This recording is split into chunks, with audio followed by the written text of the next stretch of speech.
పట్టణంలోని గీతా మందిర్లో జూన్ 21న అంతర్జాతీయ యోగా దినోత్సవం నిర్వహిస్తున్నట్లు నిర్వాహకులు తెలిపారు.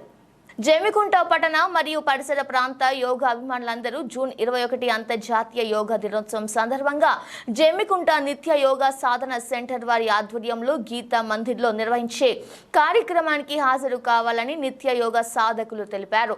ఈ కార్యక్రమం ఉదయం 6 గంటల నుండి 7 గంటల వరకు ఉంటుందని జమ్మికుంట యోగా చేసే వారందరూ తప్పకుండా ఈ కార్యక్రమంలో పాల్గొనాలని కోరారు. 3, 4 యోగా సాధన సెంటర్ జమ్మికుంట వీరి ఆధ్వర్యంలో మా ఆధ్వర్యంలో జూన్ 21 అంతర్జాతీయ యోగా దినోత్సవం సందర్భంగా మన స్థానిక గీతా మందిర్ హాల్లో యోగా దినోత్సవ కార్యక్రమం నిర్వహించబడుతుంది. కాబట్టి ఉదయం 6 గంటల నుంచి 7 గంటల వరకు ప్రజలందరూ పాల్గొని ఇట్టి కార్యక్రమాన్ని విజయవంతం చేయగలరు.